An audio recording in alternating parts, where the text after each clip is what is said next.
Hello बच्चों, कैसे हो सब लोग।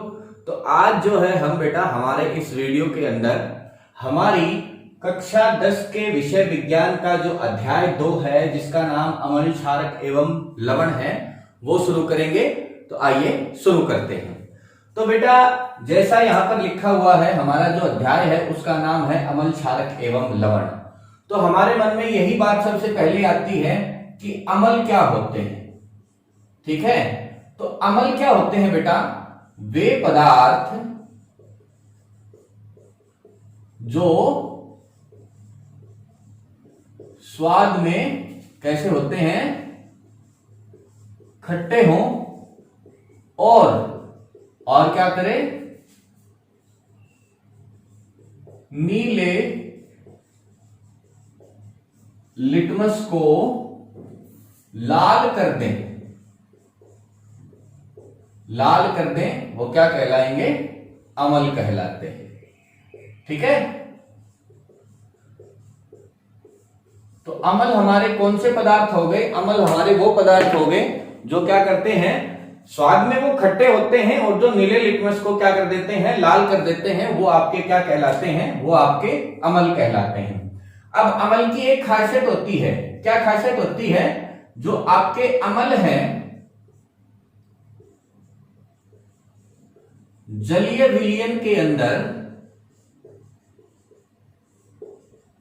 क्या करते हैं बेटा? H पॉजिटिव आयन देते हैं।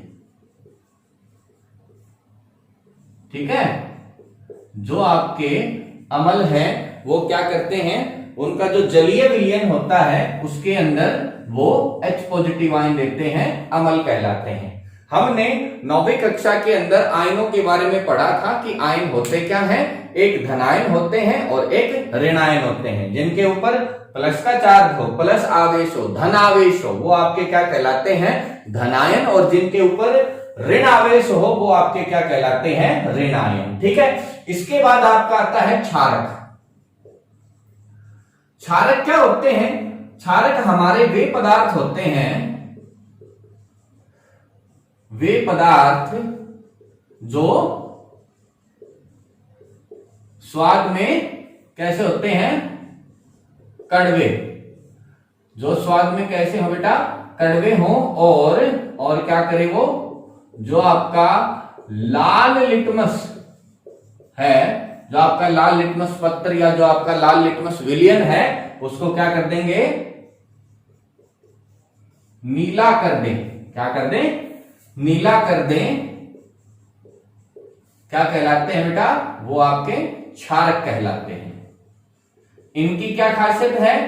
इनकी खासियत ये है कि जो क्षारक है वो अपने जलीय विलयन के अंदर क्या करता है बेटा?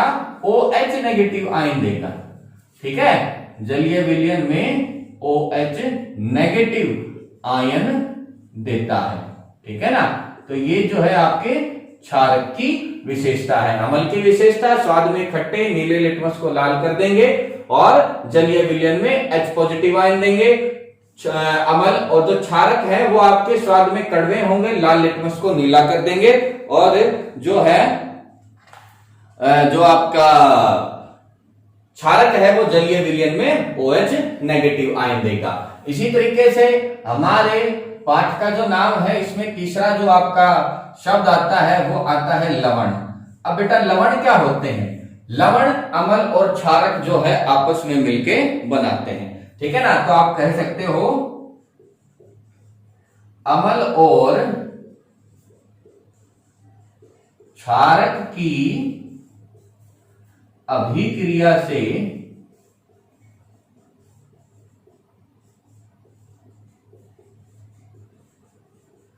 बनने वाला उदासीन पदार्थ, उदासीन पदार्थ क्या कहलाता है? लवण कहलाता है। ठीक है, उदासीन, यहां उदासीन का मतलब क्या है बेटा? यहां उदासीन का मतलब यह है कि यहां जो हमारे अम्ल हैं जो नीले लिटमस को लाल कर रहे थे और क्षारक जो है लाल लिटमस को नीला कर रहे थे, और जो आपका लवण है वो इन दोनों जो क्रियाएं हैं इनके प्रति उदासीन रहेगा। मतलब वो ना ही तो लाल लिटमस को नीला करेगा और ना ही नीले लिटमस को लाल करेगा। मतलब यह जो आपका लवण होगा यह लिटमस जो आपका विलयन होगा उसके प्रति उदासीन रहेगा। ठीक है ना। तो आपके जो लवण क्या हो गए, अम्ल और क्षारक अभिक्रिया करके जो अम्ल और क्षारक की अभिक्रिया से जो बनने वाला जो आपका उदासीन जो पदार्थ है वो क्या कहलाता है, लवण कहलाता है। और इसकी क्या खासियत होगी बेटा, इसकी खासियत ये होगी कि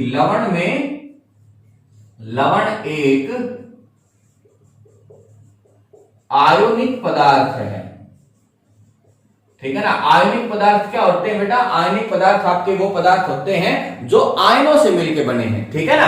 तो जो आपका लवण है वो क्या है, लवण एक आयनिक पदार्थ है जिसमें एक आयन अम्ल से तथा एक आयन क्षारक से या जिसमें एक आयन अम्ल से तथा एक आयन क्षारक से मिलता है। ठीक है ना। ये यहां पर आप जिसमें की बजाय जिसको कर लो। ठीक है ना। तो यहां पर जो हमारा लवण जिन अम्लों और क्षारकों से, जिस अम्ल और क्षारक से मिलकर बनेगा उसके अंदर हमारा जो लवण है आयनिक पदार्थ है जिसमें क्या है, एक आयन तो अम्ल देगा उसे और एक आयन क्या देगा, क्षारक देगा। ठीक है ना। तो ये जो थे हमारे अम्ल, क्षारक एवं लवण थे। अम्ल पदार्थ खट्टे होते हैं, नीले लिटमस को लाल करते हैं।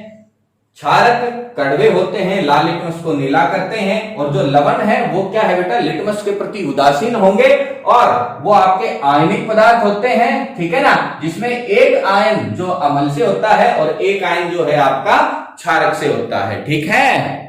अब हमारा आता है कि कोई भी पदार्थ है हमें कैसे पता चलेगा कि वह अम्ल है या क्षारक है।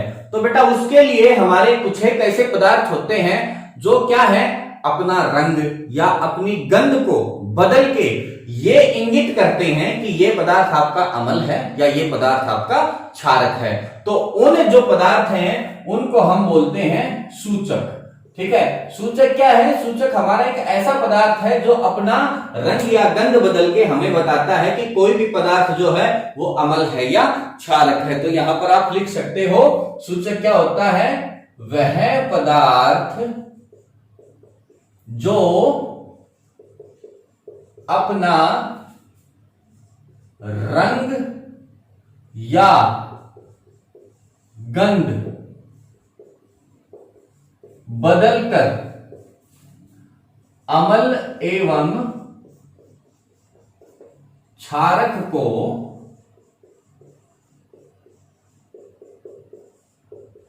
इंगित करे। ठीक है। वह पदार्थ जो अपना रंग या गंध बदलकर क्षारक और अम्ल को क्या करे, इंगित करे, क्या कहलाता है, सूचक कहलाता है। ठीक है। इसके हमारे पास बहुत सारे उदाहरण हैं। जैसे हमारा लिटमस, हमने जो है अम्ल और क्षारक की जो डेफिनेशंस पढ़ी, परिभाषाएं पढ़ी, उसके अंदर हमने देखा कि जो हमारा अम्ल है वो लिटमस पत्र के ऊपर क्या उसका स्वभाव है और जो अम्ल है उसका हमारा लिटमस पत्र या लिटमस विलयन के ऊपर क्या स्वभाव है, वो सारी चीजें हमने पढ़ी। तो जो सूचक हैं हमारे बेटा, हल्दी हो गई, लिटमस हो गया, और आपकी जो पत्ता गोभी होती है, ठीक है, लाल पत्ता गोभी, हाइड्रेंजिया, पेटूनिया और मेथिल ऑरेंज, फिनाफ्थलीन, प्याज का रस, तो ये बहुत सारे जो हैं आपके क्या हैं, सूचक होते हैं। ठीक है। अब बेटा जो सूचक हैं उसके प्रकार आते हैं। ठीक है ना। सूचक के प्रकार, तो जो आपके सूचक हैं वो बेटा 3 प्रकार के होते हैं। ठीक है ना। नंबर 1 प्राकृतिक सूचक, नंबर 1 आपका क्या आएगा, प्राकृतिक सूचक। नंबर 2 आपके संश्लेषित, या फिर आप उनको बोल सकते हो कृत्रिम सूचक, ठीक है। और जो तीसरा है वो आपका आता है गंधीय सूचक। ये जो है आपके 3 प्रकार के सूचक होते हैं, प्राकृतिक सूचक, संश्लेषित सूचक और गंधीय सूचक। एक एक का अब हम जो है बारी बारी से पढ़ते हैं। पहला हमारा आता है प्राकृतिक सूचक। प्राकृतिक सूचक बेटा कौन से होते हैं? जो सूचक हमें प्राकृतिक रूप से मिले, ठीक है, वो प्राकृतिक सूचक कहलाते हैं। जो सूचक हमें प्राकृतिक रूप से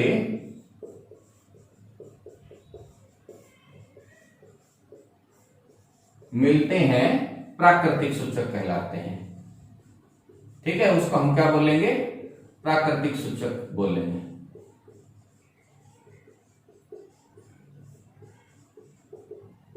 उदाहरण हमारे पास बहुत सारे हैं। उदाहरण जैसे हमारा लिटमस है, हल्दी है, लाल पत्ता गोभी है, ठीक है। आपका लिटमस है, हल्दी है, लाल पत्ता गोभी है, आपका हाइड्रेंजिया है, आपका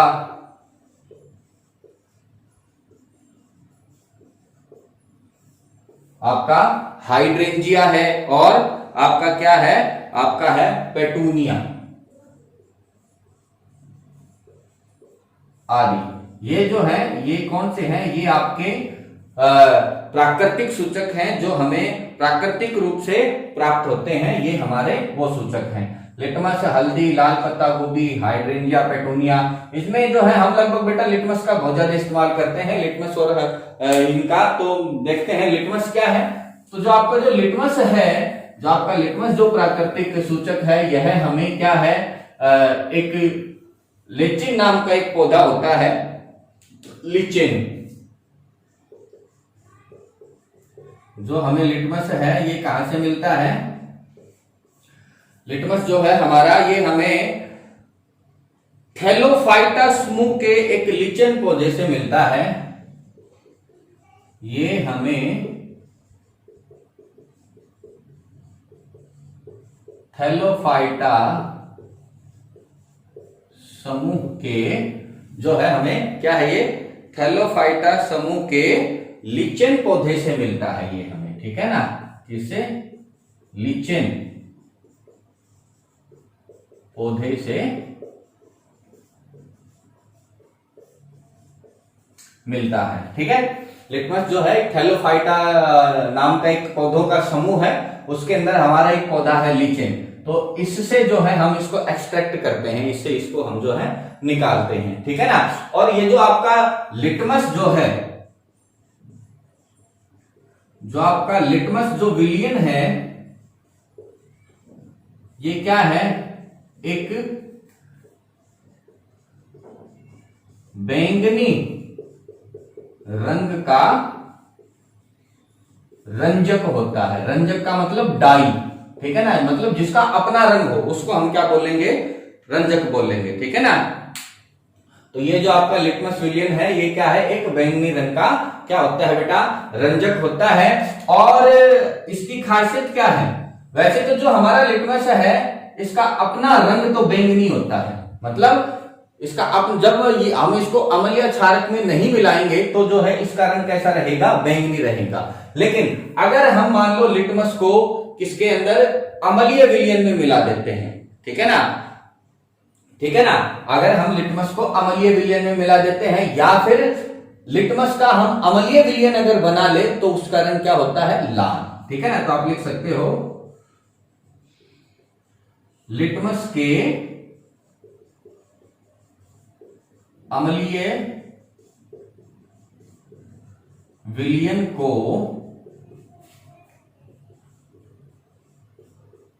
लाल लिटमस विलयन कहते हैं, ठीक है ना।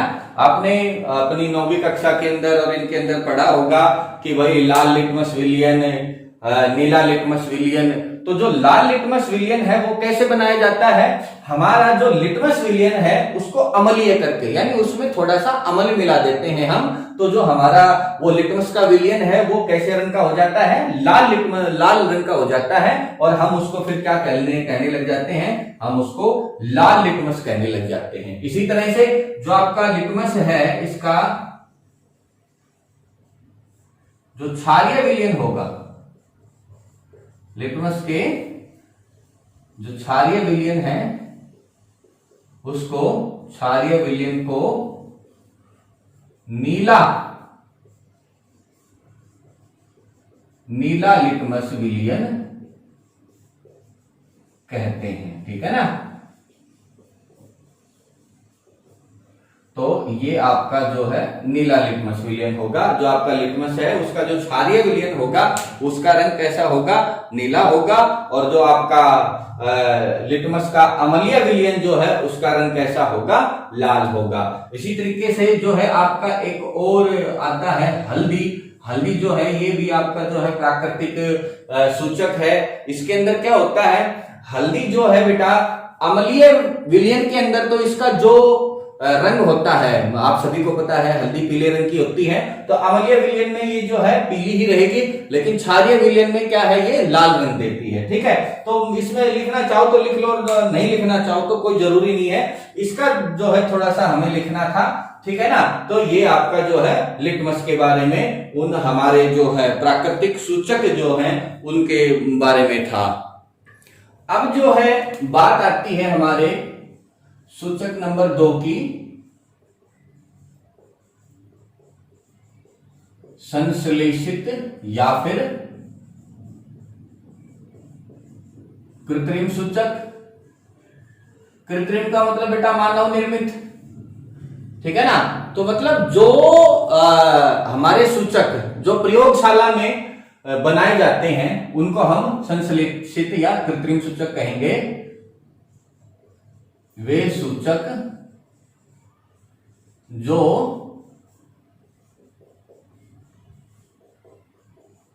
प्रयोगशाला में बनाए जाते हैं,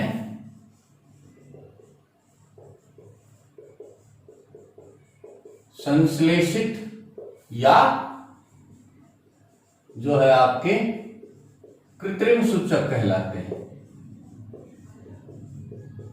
ठीक है? उनको हम क्या बोलेंगे? कृत्रिम सूचक। उदाहरण हमारे पास हैं, जैसे आपका मेथिल ऑरेंज,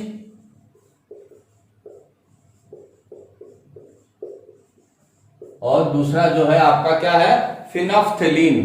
फिनोफ्थलीन। ठीक है ना? ये जो है आपके कृत्रिम सूचक हैं। इसके बाद जो है आपका नंबर 3 आता है गंधीय सूचक। गंधीय सूचकों का की क्या विशेषता है? अभी तक हमने जो संश्लेषित और जो प्राकृतिक सूचक पढ़े वो क्या करते थे? वो अपना रंग बदलकर हमें ये बताते थे कि कोई भी जो आपका विलयन है वो अम्लीय है या क्षारीय है। गंधीय सूचक हमें क्या बताएंगे? अपनी गंध बदल के ये बताएंगे कि कोई भी जो आपका विलयन है वो अम्लीय है या क्षारीय है। तो ये आप लिख सकते हो, वे सूचक जो अपनी गंध में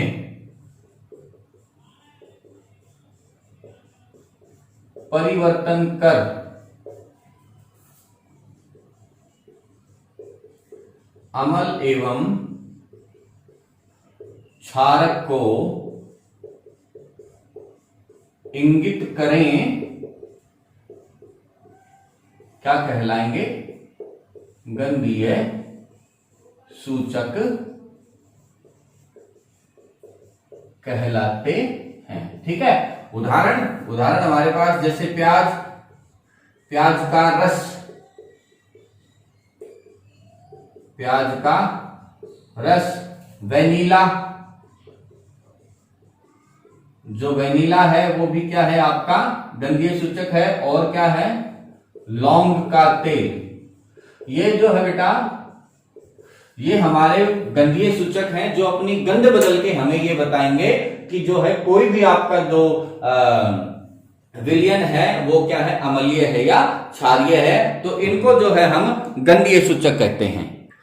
अब जो है हमारे पास बात आती है कि जो हमारे विभिन्न प्रकार के जो सूचक हैं वो अम्लीय विलयन में क्या स्वभाव दिखाएंगे और क्षारीय विलयन में उनका क्या स्वभाव होगा, उसकी हमने एक लिस्ट बनाई है। तो बेटा सबसे पहले जो है आपका आता है लिटमस।